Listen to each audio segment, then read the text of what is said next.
Hello again, everybody, and welcome to Sideline Preview. I'm Dave Shuttlecutty for Qube Sports, and tonight, the Grove City Greyhounds take on the Worthington Cardinals. We've got features and highlights for you, and later on, I'll be joined by former Ohio State running back Jeff Logan and Qube Sports play-by-play announcer Tim Bray for a closer analysis of tonight's matchup.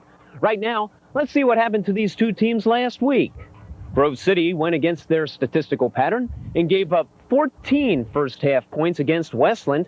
It proved to be too big a margin to come back from as they lost 14-6, evening their record at 4-4. Worthington, meanwhile, remained unbeaten with a fine 6-0-2 mark, but they certainly didn't have an easy time of it with Reynoldsburg. They were up by just 1 point at the half after Reynoldsburg's Chris Lyons scored on an 85-yard kickoff return. But the Cardinals added a touchdown in the third quarter, held off Reynoldsburg the entire second half, and eventually won the game 14-6. Earlier this week, we had a chance to talk with both coaches about their teams and tonight's game, and here's what they had to say. Grove City is an excellent defensive football team.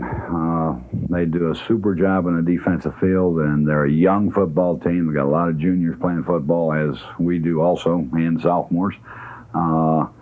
Offensively, they haven't gelled at this point, or up to this point, and I hope they don't this week.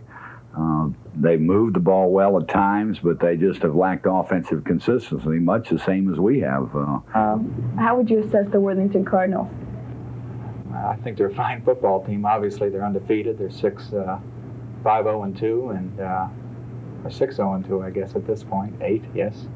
And they're in a position where offensively they have some fine returning personnel right up the middle. Defensively, I think they're pretty much loaded, and overall they're a very fine football team.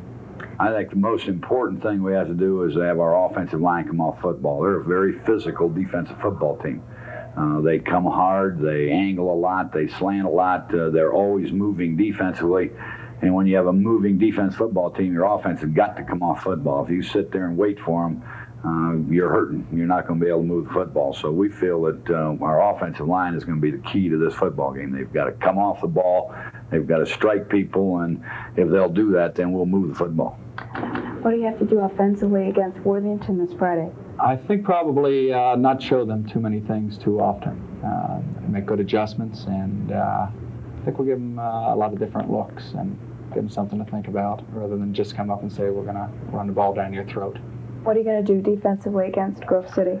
Stop them, I hope. We don't do anything different from week to week. We're pretty much the same defense football team every week. We're a multiple fronted defense. We may feature one defense more than another against a particular ball club, but basically we run the same thing week in and week out because, in my opinion, if you're a good, consistent football team, whatever you're doing and you're winning, you're doing it right. So we're going to keep doing the same thing. Our defense has been solid. Most of our returning personnel are on the defensive side, and the major strategy there is stop the run and control the pass, and we've had reasonable success in several of the ball games. We've let a big play get by us, and although we've enjoyed good consistency, we're a good hitting ball club, good aggressive team, and we like to go after people.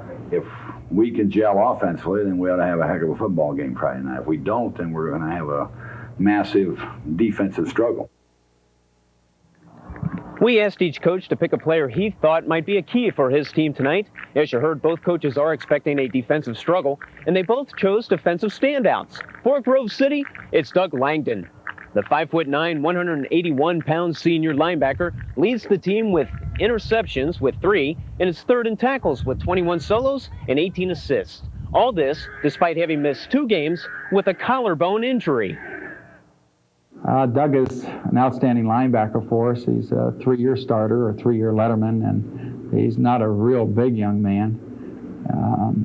He's one of our captains, And I think that he's the epitome of a defensive ball player. He likes to hit. He's a nice sticker for us and real aggressive, and he's also pretty much our quarterback on defense. He makes the adjustment calls out there, and neat young man to work with. For the Worthington Cardinals, the name that comes up is Judd Rupp. The 6'4", 220-pound senior nose guard anchors the defensive line for the Cardinals. Head coach Bob Seaman couldn't say enough about his talented young athlete. I'll tell you what, Judd was a defensive end as a junior. We moved him into our nose guard, our middle guard this year, and he's made the transition from an outside football to an outside football player to an inside football player in a super fashion. He's got excellent size. He's 6'3", probably 220, 225. He's very physical. He's extremely strong in his upper body, and he normally controls the offensive line from tackle to tackle pretty much.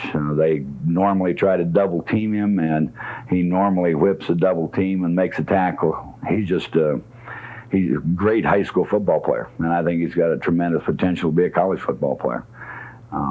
And he also plays a game with a lot of intelligence. A lot of kids play with great emotion, but not so much intelligence. And he does the things he's taught to do, and you don't have to tell him 5 times to do a certain thing. He does it.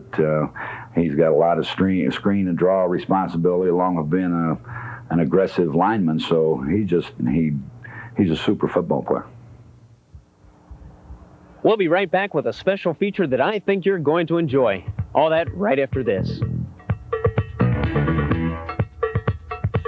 What's America's favorite place for made-to-order sandwiches and salads? Subway. Well, you get a lot for your money. It's a lot better than your regular fast food restaurant because you don't have to pay as much. Subway. How would you describe the taste in the Subway food? It's fresh, always fresh. Delicious. Fantastic. Subway. Cheese, lettuce, tomato, onions, pickles, oil, salt, and pepper. It's almost a whole salad right on top. Well, they really are a foot long. Subway. America's eating it up. Find out why America's eating it up at the Subway sandwich store near you. Even my grandmother likes Subway. Welcome back to Sideline Preview. I'm Dave Shalcutty for Qube Sports. A couple weeks ago, the Ohio State University sponsored the Festival of Cartoon Art. Among others, the creators of Steve Canyon, Family Circus, Beetle Bailey, High and Lois, and The Born Loser were all there. But our favorite was a strip that deals with high school, Funky Winkerbean, and its creator, Tom Baddock. Crazy. Football coach. Scapegoat. Harry L. Dinkle. You've seen these faces before, but do you know the face of their creator, Tom Baddock? He has his own cartooning heroes. Peanuts is probably my favorite. Like Charles Schultz is like God. You know, I don't think he's real. He does cartoons on another plane. And there's so many, like Tumbleweeds was around back then.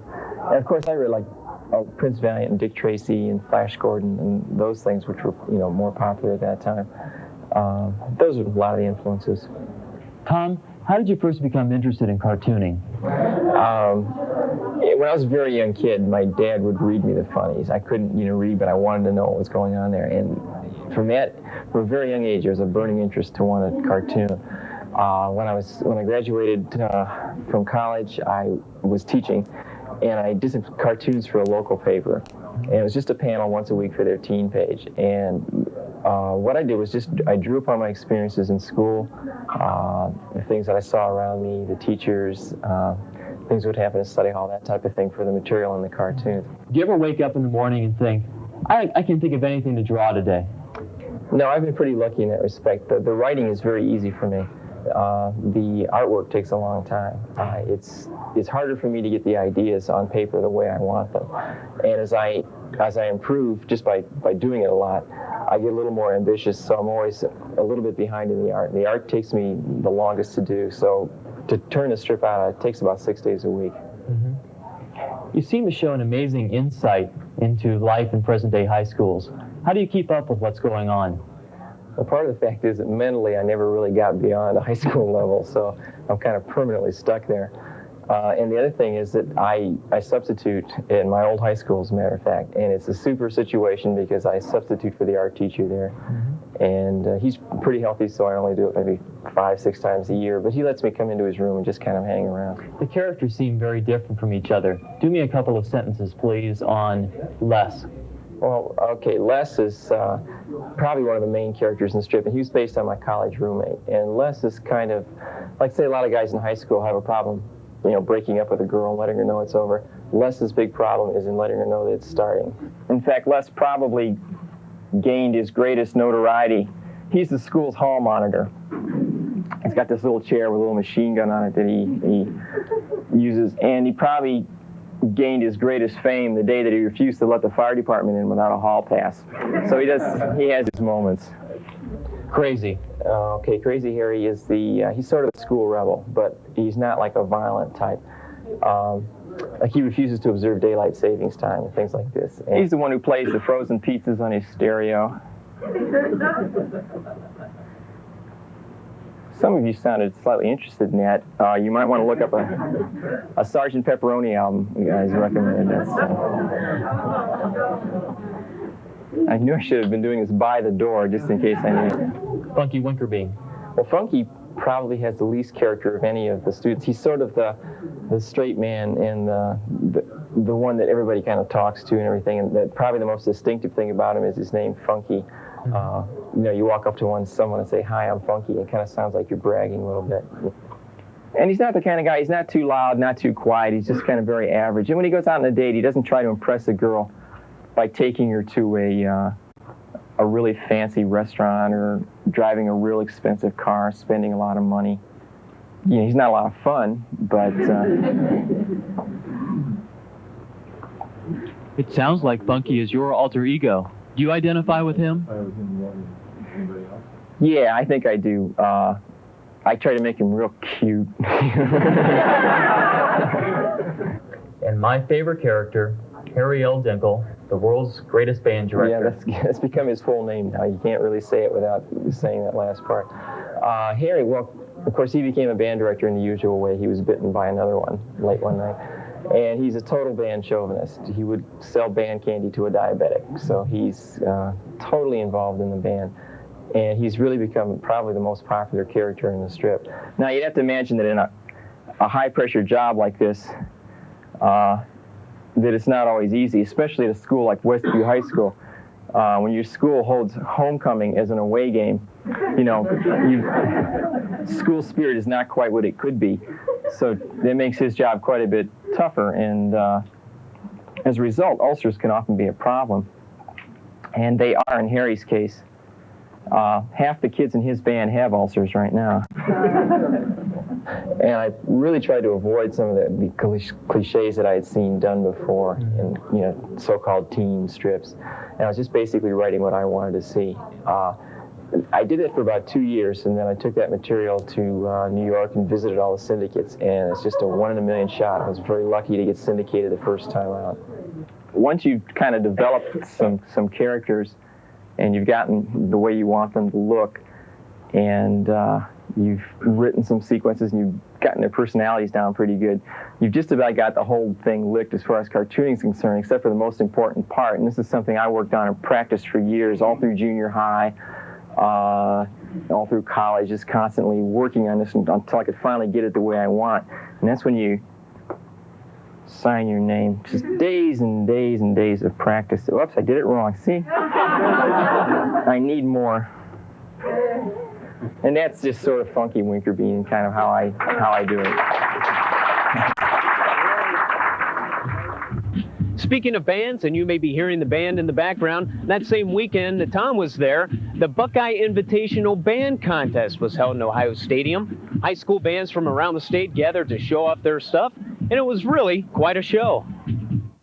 And it does take a lot of work to put a halftime show together. Sure. Tell us a little bit about that. Well, if you're in terms of competition, if you work in terms of that area, you start probably back someplace in the middle of the summer planning your show. And then, of course, that leads into some parades and things, activities like that. The band goes to band camp for maybe a week or two. And then, of course, we get into the football season. With a marching band is a lot of work. Why do you do it? I ask myself that question oftentimes. But again, it relates back to the kids, and I guess one of the things that you can say in the field of music is some of the end results we get aren't always musical ideas. Sometimes we're just talking about the idea of developing character within a student and developing young ladies and gentlemen within our program. And, I've had people ask me today, was I satisfied with the performance? And it's hard for me not to be satisfied with any performance that our kids give, because I know the hard work and dedication that goes into it. And it's not important if we win the contest. What's important to me is if they conduct themselves as nice young ladies and gentlemen, and they hardly ever disappoint me in that sense. You've answered why you do it. Why do you think the kids do it? Well, I know it's a lot of hard work. I know they put in a lot of time. I know that the rewards they get in terms of credit from the academic standpoint hardly seems worth all the time they put into it. But I think it's a matter of just self-pride. And I think when they get out of the marching band and go on to other things in life, I think they'll be able to relate to the work habits and the perfection that we've tried to incorporate here with the program. And I hope it's just a lot of individual type self-pride that motivates them to do what they do. Ken, we've had a chance to talk to your director about why he's involved with the marching band. Why do you do it? Oh, I don't know. I like the way that, you meet a lot of people, and you also, it gives you a chance to compete and to try and better yourself, because with each competition, he stresses it's good to win, but it's also good to do your best and try and improve each time, and that's what I like to do. I like to try and do my best every time. Well, just like you saw the Ohio State marching band out here, when you hear the crowd roar, that's the crowd makes it right there. That's really why. Because it's a great thing to Grove City, and a lot of people really look up to the Grove City High School marching band, and it's a great thing to be in. What do you think of the qualities that make a good band director? Qualities that make a good band director. Well, I think it obviously takes somebody that likes children, likes to work with kids, because there's no greater thing than working with young people, because sometimes they're so inconsistent, in terms of one day they're up, one day they're down, and you have to kind of bounce along with them and try to bring the best out of them, I hope. And it's a great love for working with young kids that I think makes me happy about this job. What do you think of Mr. Swearingen? The man is just a master with musical notes. His philosophy's very interesting. He's, got a lot of talent, and he shows it through his work. He's a good director. He's an excellent director. He knows when to discipline you. He knows when to lay off a little and let you have some fun so you don't burn you out or something like that. Well, we picked the right man to talk to. Jim Swearingen and the Grove City Marching Band ended up being the grand champions of that first Buckeye Invitational Tournament. We're going to take a short break, but when we return, I'll be joined by former Ohio State running back Jeff Logan and Qube play-by-play announcer Tim Bray for a closer look at tonight's game.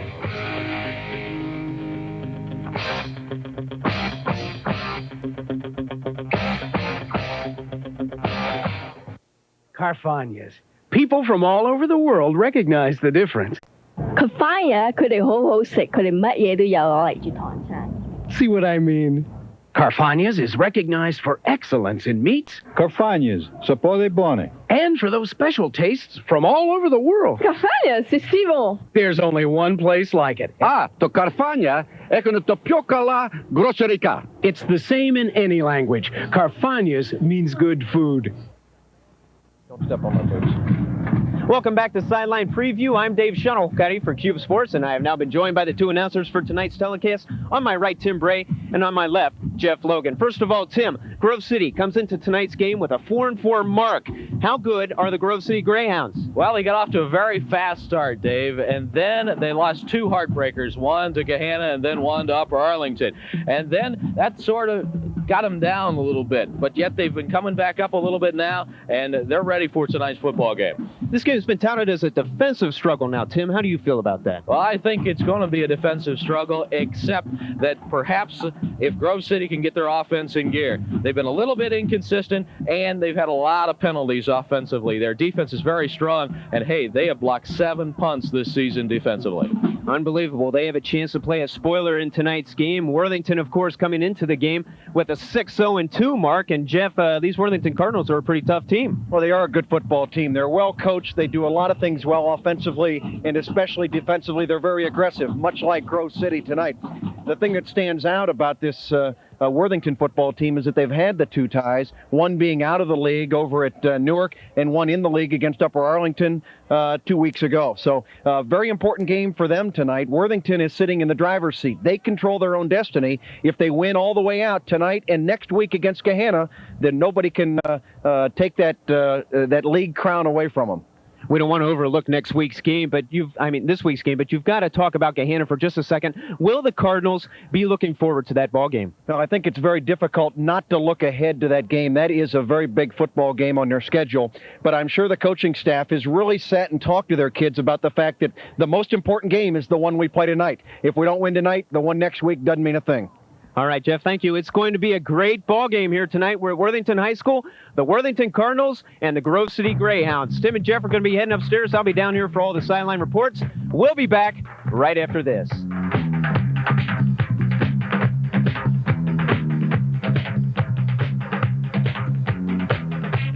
A rush is on to Webb's Boots Autumn Fashion Roundup. We've corralled an unbelievable collection of handcrafted boot values. Compare these all-over leathers at $139, your choice only $77. Dan Post lizard skins that sell every day for $330, now just $219. Prices start at a low $47, men's or ladies, at Webb's Autumn Fashion Roundup, north of the Moore Center and west of the Great Western Center. My daddy wants to sell you a pair of boots today. Ready? Ready! Yes! 1, 2, 3, 4, 5, 6, 7, 8, 9, 10. Go, go! Go! Go, go! Roll. Get roll and get back up and ready to go. Here. Peel back around and come here. Go! Hit it.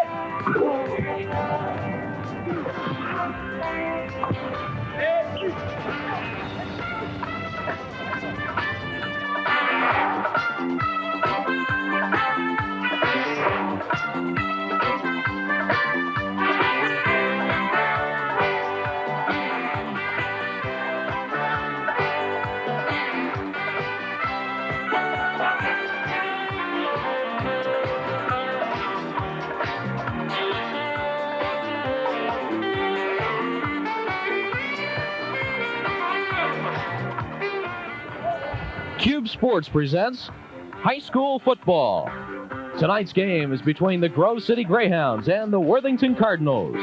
Tonight's game is being brought to you by Wendy's. You want something better? You're Wendy's kind of people.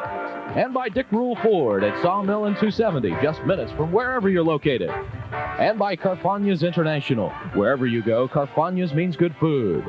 And by Webb's Boots, where you'll find a wide variety of quality boots year-round. And by Subway Sandwiches and Salads. Famous sub sandwiches made just the way you like it. It's a night for ghosts and goblins and things that go bump in the night. And certainly that includes football here at Worthington, because the Greyhounds and the Cardinals are set to clash under the lights here at Dow Nelson Field. Hello again, everyone. I'm Tim Bray. Alongside Jeff Logan, and down on the sidelines, Dave Shalocati. Week number 8 of the high school football season. Grove City and Worthington all set to go. Here are the officials for tonight's game. Elton Jen is the referee. James Holmes, the head linesman. The umpire is Reed Regal. And then the back judge is Bryce Riley, and the line judge Byron Waits. As we're all set to go here as the Cardinals are about to kick off to the Greyhounds. It'll be Brad Tolley to do the kicking, and back deep we find a couple of fine receivers and a running back, and Sean Bain along with Scott Goldsmith and Steve Sturgill. So we're all set for football here as Grove City will get the football first to start the Cardinals and the Greyhounds in action. It'll be Bain with the football going to the wide side of the field. And he breaks 2 tackles all the way up across the 25-yard line. It'll be 1st and 10 as Scott Bain brings it back, and Matt Gableman makes the tackle. Here are the offensive backs Alan Miller, the quarterback. Sean Bain, the tailback, who just returned the kickoff. Scott Goldsmith, the starting fullback. And Scott Stucker is the flanker, what they call the scooter back. 1st and 10 at the 23-yard line for the Greyhounds as they start in a split-back formation.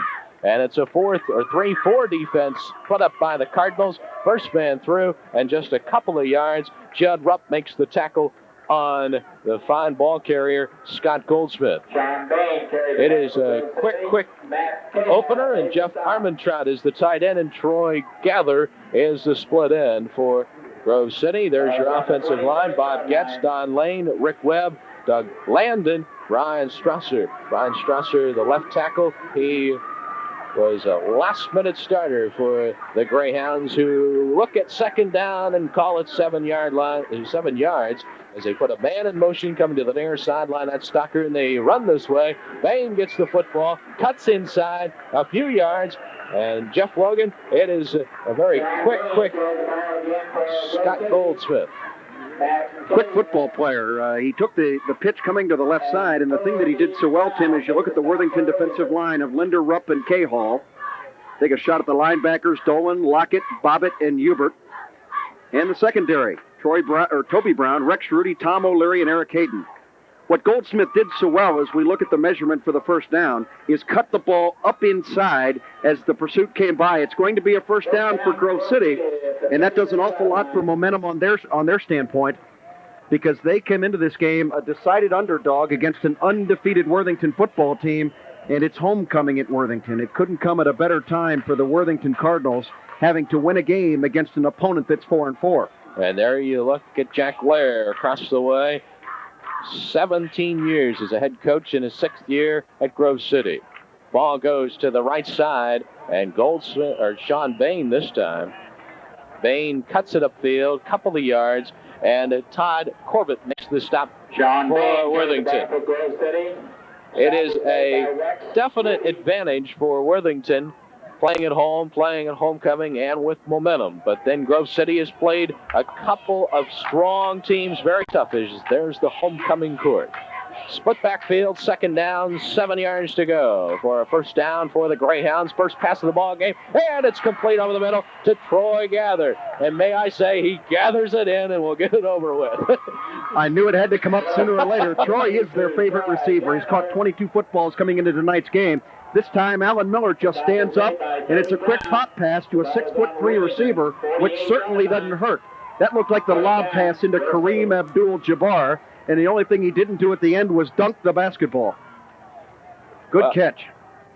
Gives them a first down, their second one of this drive, which started on their own 23-yard line. Opening minutes of the football game, no score. We're at Worthington. First man at home, my goodness gracious. Nothing happening as Judd Rupp, who we really highlighted on the pregame activities. 6'4", 220-pound senior, wraps up Goldsmith. We saw Judd Rupp earlier this year against Groveport, over at Groveport, and Tim, as you'll remember, he played an outstanding football game. Steve Marshall comes in to replace Doug Landon at left guard, and they are shuttling the plays in from head coach Jack Lair. Second down, call it 9. Miller to throw. He's going to go for the bomb, and it is incomplete, overthrown, far side of the field. They're going to Scott Stucker, the scooter back. That's a fancy name for a flanker. I don't know how you come up with a name like that, but he does play the flanker position. This time, Alan Miller actually missed the open receiver. He had Troy Gather, number 88, running the seam along the hash marks down the middle of the field. And he had his big 6'3" receiver wide open. As you look at the 1983 Queen for homecoming of Worthington. Well, Gather comes out to the near sideline. It's third down and 9. 48-yard line of the Cardinals. The Greyhounds got to get a first down here. Miller looks to his right. He's only completed 33% of his passes, but he gets that one to Sean Bain. And this 174-pound junior rolls down the field. Couple of flags on the play, Jeff. Good screenplay, though, by the quarterback, Alan Miller. Watch how he looks to his right, pumps the ball to get the motion, and then comes back out to his screening back. And he gets a lot of protection out front. Sean Bain, number 33, brought down from behind by Judd Rupp. It appears the penalty is going to go against Grove City. They're talking to the Worthington Card captain. Don Lane standing there. He's the man in the white jersey going back to the huddle. And they're going to march off some yardage from the spot of the infraction. And that was about the 46-yard line. March it back 15, and it'll be a long third down play now. More than likely was holding. Legal use of the hands. Personal foul. Oh, no, crackback block. Yep, below the, you cannot block below the waist as you come back in on a man, and it's a great rule in high school football. They've taken care of that in college and also at the professional level because those knees are non-replaceable. And they have done a terrible job as far as that kind of an injury early on, and they've done a great job with that penalty being called. Well, in a definite passing situation here, the Cardinals pull out Paul Linder, and they put only 3 men down. Let's see what happens. Miller, a straight drop back, gets it over the middle, and it is a completed pass all the way up to about the 45-yard line. Gather makes the stop, or pardon me, Stocker makes the stop. I like the play call here because you're trying to break a quick one. They've got Worthington Cardinals have all of their defensive backs so deep with a third down and 20-plus yards that a good call by the Greyhounds in trying to bust one up the middle. Well, it's an end-over-end kick on a 4th down from Steve Sturgill, and Hayden brings it up, pardon me, not Hayden. Humphrey brings it up to about the 20-yard line. It'll be 1st and 10. So there's your offensive backfield now for Worthington as they'll go on offense for the first time ball game. Lars Schmidt, Pete Lothus, and that's Hayden Humphrey along with Jamie Bull in the backfield. The receivers, Brian Miller and Bill Davis. And we'll catch the offensive line as we have a officials timeout. Trying to get the chain set across the way. Took them a couple of seconds to set the chains, and now we're ready. 1st and 10, Worthington. You'll see an I formation most of the night, and receivers on either side. Lothus gets the call off right tackle. Not much running room on a very fine defense of Grove City. Steve Sturgill in on the stop. Eric Stevens also there. Here's the offensive line we spoke about a moment ago. Mike Keegan, Chris Bobbitt, Jeff Kramer in the center, Steve Wagner, and Brad Tully. Tully's a big boy, 248 pounds on that offensive side. And he puts all that on a 5'10" frame. So he does take up some space on that right side. Not much running room for Lothus at last play, so we'll call it 2nd down and 10 from the 20-yard line. Quick shotgun formation, and they get the ball out to Lothus out in the backfield, and boy, he rambled for at least 1st down yardage. He had made a nice catch on this.